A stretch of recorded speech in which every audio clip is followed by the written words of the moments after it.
नमस्कार दोस्तों, आज तक आपकी जो क्लासें चल रही थी उन क्लासों को देखते हुए हमें ऐसा लगा कि क्लासों में और बढ़ोतरी की जाए, जैसा कि आप लोगों के नीचे कमेंट बॉक्स में लिखा हुआ है। खासकर राजस्थान पुलिस की जो भर्तियां हैं वो आगामी सितंबर माह से होने की संभावना है। इसीलिए हमने सोचा कि राजस्थान ज्योग्राफी की कक्षाएँ भी आपकी कंटिन्यू कर दी जाए। इसीलिए आज से आपको राजस्थान ज्योग्राफी राज सर पढ़ाएंगे।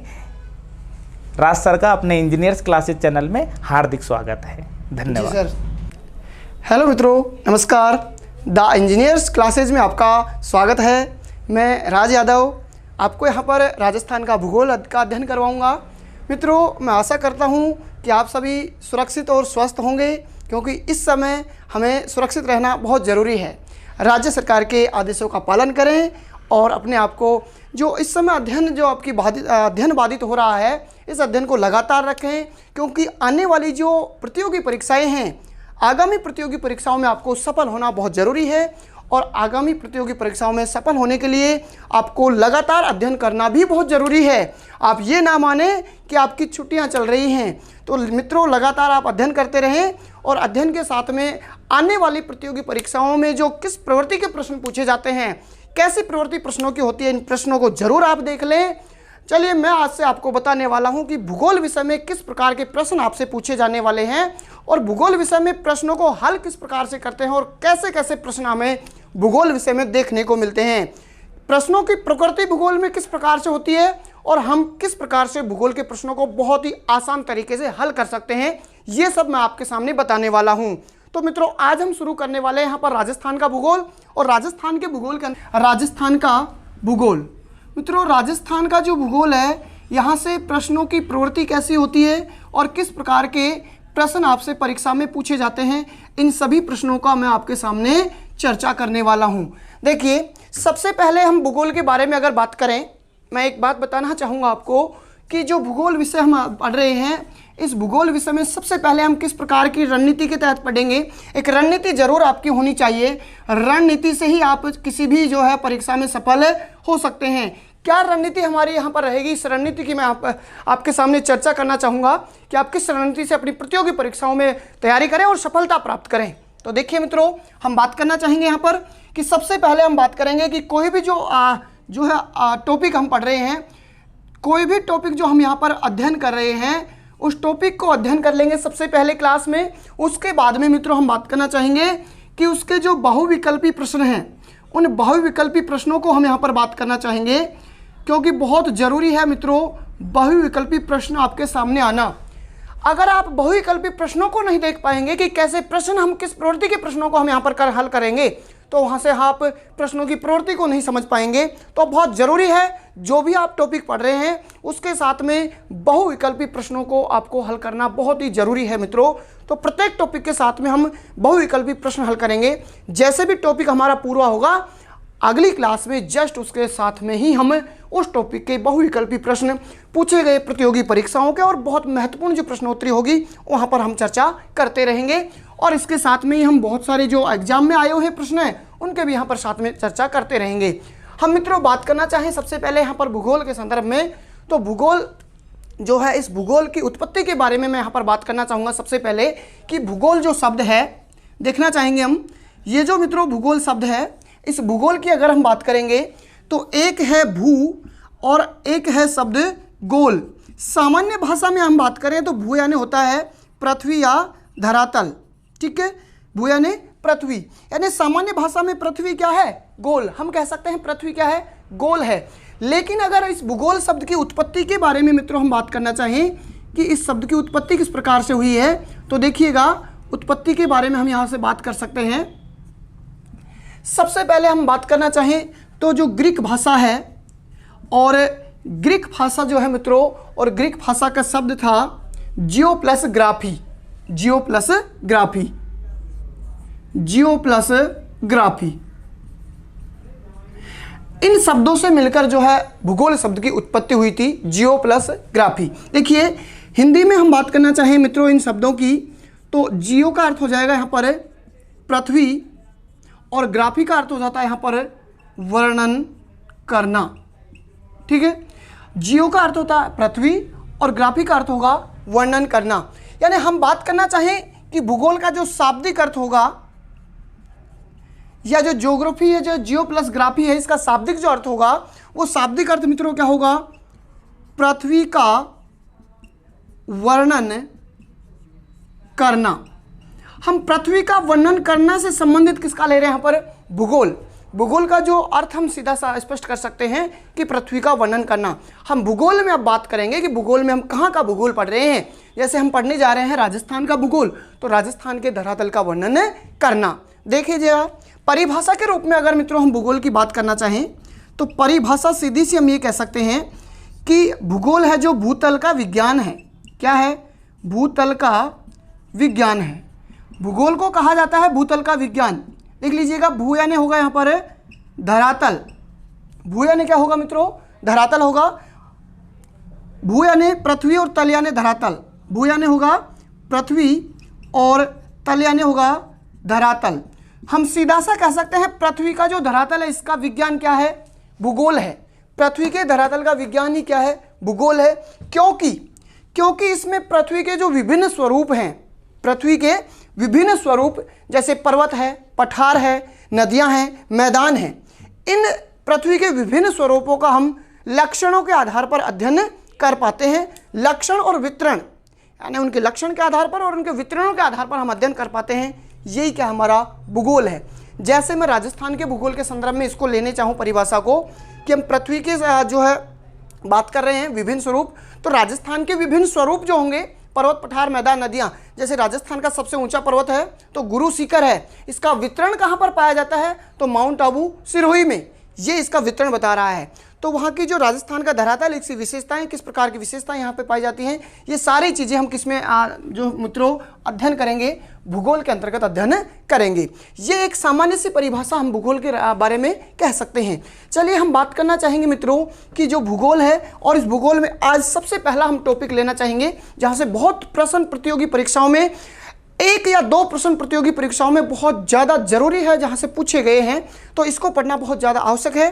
तो हम बात करना चाहेंगे सबसे पहला हमारा जो टॉपिक होगा, देख लीजिएगा, सबसे पहले हम बात कर रहे हैं कि हमारी जो रणनीति होगी, हम टॉपिक पढ़ेंगे और टॉपिक के बाद में बहुविकल्पी प्रश्न करेंगे और उनका जो है विश्लेषण करेंगे, उसको सॉल्यूशन करेंगे, उन प्रश्नों का विस्तारित रूप से समझ पाएंगे हम उनको किस प्रकार की प्रवृत्ति के प्रश्न होते हैं।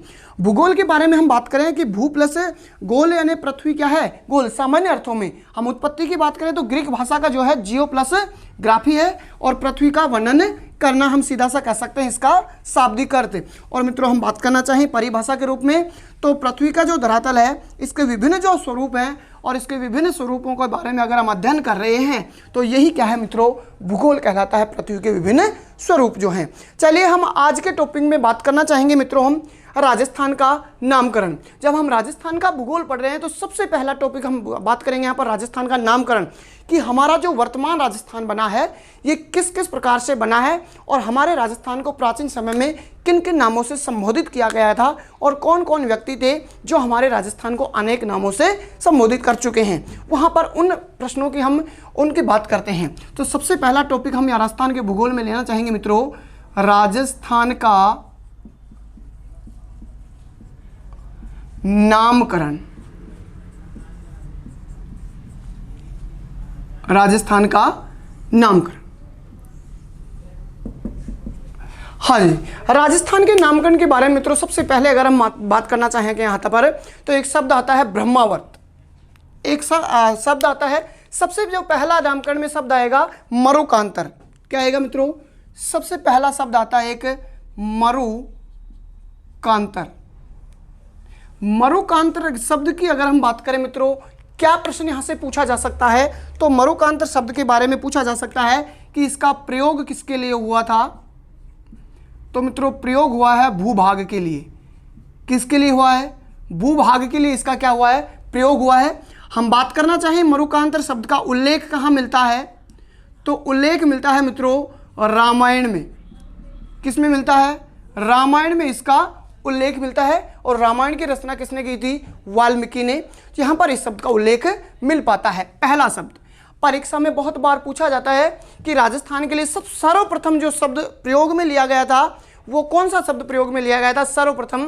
तो सबसे पहला शब्द प्रयोग में लिया गया कौन सा? मरुकांतर शब्द लिया गया है। हम बात करना चाहें नंबर 2, एक शब्द आता है राजस्थानिया द्वितीय। राजस्थानिया द्वितीय मित्रों, अगर हम बात करना चाहें राजस्थानिया द्वितीय जो शब्द है, इस शब्द की बात करना चाहें तो राजस्थान के लिए लिखित रूप से मिलने वाला पहला जो शब्द है, राजस्थान के लिए जो प्रयोग किया गया शब्द है और वो लिखित रूप में मिलने वाला सबसे पहला शब्द है, तो कौन सा होगा? राजस्थानिया द्वितीय। तो हम लिख सकते हैं लिखित रूप में मिलने वाला पहला शब्द। चलिए अगर हम बात करना चाहें इसकी, तो 682 ईस्वी पूर्व, 682 ईस्वी पूर्व की अगर हम बात करें तो एक स्थान है सिरोही, जिला जो है सिरोही, और सिरोही का एक स्थान है बसंतगढ़। बसंतगढ़, और मित्रों ये जो बसंतगढ़ है, इस बसंतगढ़ में एक माता का मंदिर है, और वो माता कौन सी होगी? सीमल माता या खीमल माता। सीमल माता या खीमल माता का एक मंदिर है, और इस मंदिर से प्राप्त हुआ था शिलालेख। क्या प्राप्त हुआ है? शिलालेख प्राप्त हुआ है, और इस प्राप्त हुए शिलालेख के अनुसार नाम क्या दिया गया था? राजस्थानिया द्वितीय दिया गया था। चलिए हम बात करना चाहेंगे, एक बार प्रतियोगी परीक्षाओं में यह भी पूछा गया था कि सीमल माता या खीमल माता का मंदिर किस जिले में है? सिरोही जिले में है। बसंतगढ़ सिरोही में स्थित सीमल माता या खीमल माता के मंदिर से प्राप्त हुआ है शिलालेख, और शिलालेख के अनुसार मित्रों क्या नाम दे दिया गया? राजस्थानिया द्वितीय नाम दिया गया है। मित्रों एक शब्द आता है नंबर 3 पर, अगर हम बात करें तो राजस्थान। क्या शब्द आएगा? राजस्थान। चलिए हम राजस्थान शब्द की अगर हम बात करना चाहेंगे मित्रों, तो ये जो राजस्थान शब्द है, इसका जो उल्लेख मिलेगा, एक तो मिलता है राजरूपक ग्रंथ, राजरूपक ग्रंथ में, और मित्रों एक मिलता है मोहनोत नैनसिरी ख्यात, मोहनोत नैनसिरी ख्यात।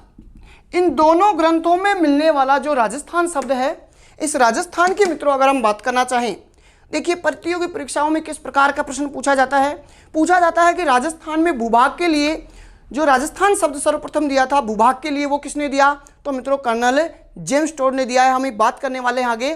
लेकिन अगर हम बात करें तो राजरूपक ग्रंथ और मोहनोत नैनसिरी ख्यात, राजरूपक ग्रंथ की रचयिता है वीरभान, वीरभान, और मित्रों मोहनोत नैंसी की रचयिता कौन है? मोहनोत नैंसी। हम बात यहाँ पर करना चाह रहे हैं कि जो कर्नल जेम्स टोड वाला राजस्थान है, वो राजस्थान सबसे पहले भूभाग के लिए प्रयुक्त किया गया था, लेकिन जिस राजस्थान का उल्लेख राजरूपक ग्रंथ और मोहनोत नैंसिरी ख्यात ग्रंथ में मिलता है, ये राजस्थान मित्रों ये सिर्फ और सिर्फ राजाओं के निवास स्थान के लिए प्रयोग लाया गया था। राजाओं के निवास स्थान के लिए सिर्फ और सिर्फ ये प्रयोग में लिया गया था। ये जरूर आप याद रख लें कि जिस राजस्थान का उल्लेख राजरूपक ग्रंथ और मोहनोत नैंसिरी ख्यात ग्रंथ में मिलता है, उसका प्रयोग सिर्फ और सिर्फ किसके लिए किया गया? राजाओं के निवास स्थान के लिए। लेकिन भूभाग के लिए राजस्थान शब्द का प्रयोग अगर किया था सर्वप्रथम कर्नल जेम्स टोड ने किया था, जिससे हम बात करने वाले हैं आगे। तो इस प्रकार से राजस्थान शब्द की हम बात कर सकते हैं। ये दोनों के दोनों शब्द हैं मित्रों, राजस्थान न्यायादित्य और राजस्थान, ये दोनों के दोनों राजस्थान के राजाओं के लिए ही जो है प्रयोग में लाए गए थे। जो राजा हैं और उन राजाओं के जो निवास स्थान थे, उनके लिए ये दोनों शब्द प्रयोग में लाए गए थे, ना कि भूभाग में। मित्र यहाँ पर बात हम करना चाहेंगे कि ये जो मोहनोत नैंसी हैं, प्रश्न कई बार प्रतियोगी परीक्षाओं में पूछा जाता है कि मोहनोत नैंसी को राजपुताने का अबुल फजल किसने कहा था? तो मित्रों ये मोहनोत जो नैंसी हैं, इन मोहनोत नैंसी को मुंशी देवी प्रसाद ने, किसने? मुंशी देवी प्रसाद ने राजपुताने का अबुल फजल की संज्ञा दी थी। अबुल फजल, राजपुताने का अबुल फजल किसे कहा जाता है? मोहनोत नैंसी को कहा जाता है। किसने कहा है? तो मुंशी देवी प्रसाद ने कहा है। प्रश्न कई बार परीक्षा में पूछे जाते हैं, राजपुताने के अबुल फजल की संज्ञा किसको दी गई है? तो मोहनोत नैंसी को दी गई है। किसने दी है? मुंशी देवी प्रसाद ने इनको जो है राजपूताने के अबुल फजल की संज्ञा दी थी। चलिए मित्रों, हम एक बार देखना चाहेंगे फिर से राजस्थान का नामकरण आज हम शुरू करने वाले हैं। सबसे पहले मरुकांतर शब्द आता है, प्रयोग किसके लिए किया गया? भूभाग के लिए किया गया है। और इसका उल्लेख अगर मिलता है तो मित्रों कहाँ पर मिलता है? रामायण में मिलता है। ठीक है, ये आप प्रतियोगी परीक्षाओं में आरएस में भी पूछा गया है एक बार कि राजस्थान के लिए सबसे पहले प्रयुक्त होने वाला जो शब्द था वो कौन सा नाम प्रयुक्त किया गया था? तो मित्रों कौन सा आएगा? मरुकांतर आएगा। ये प्रतियोगी परीक्षाओं में पूछा जाता है। दूसरा जो सर्वप्रथम लिखित शब्द जो प्रयोग में मिला था वो कौन सा मिला था? राजस्थानी द्वितीय। और ये 682 ईस्वी पूर्व सिरोही में है, बसंतगढ़ सिरोही। और बसंतगढ़ सिरोही में एक मंदिर है सीमल माता या खीमल माता का मंदिर, और इस मंदिर से प्राप्त हुआ है शिलालेख। और इस शिलालेख के अनुसार क्या नाम दिया गया है? राजस्थानिया द्वितीय, लेकिन राजाओं के निवास स्थान के लिए दिया गया था। हम बात कर रहे हैं नंबर 3 राजस्थान की। राजस्थान जो शब्द है ये उल्लेख मिलता है जिसका किसमें? राजरूपक ग्रंथ और मूणोत नैनसिरी ख्यात। राजरूपक ग्रंथ के रचयिता हैं वीरभान और मूणोत नैनसिरी ख्यात ग्रंथ के रचयिता हैं मूणोत नैनसी। जिस राजस्थान शब्द का उल्लेख इन दोनों ग्रंथों में मिलता है, ये राजस्थान राजाओं के निवास स्थान के रूप में प्रयुक्त किया गया था। जबकि the annals and antiquities of Rajasthan जो पुस्तक है कर्नल जेम्स टोड की, उसमें मिलने वाला राजस्थान जो शब्द है वो भूभाग के लिए सर्वप्रथम प्रयोग किया गया था, जिसकी हम आगे की क्लास में बात करने वाले हैं। तो इस प्रकार से हमने देखा राजस्थान का नामकरण। मित्रों, आप चैनल को सब्सक्राइब करें, लाइक करें और शेयर करें और बेल आइकन जरूर दबा लें ताकि आने वाले वीडियो आपको उपलब्ध हो सकें। और इसी प्रकार आपको यहाँ पर भूगोल विषय का अध्ययन मैं करवाता रहूँगा। आज के लिए इतना ही। आगे की क्लास में फिर मिलते हैं। जय हिंद, जय भारत।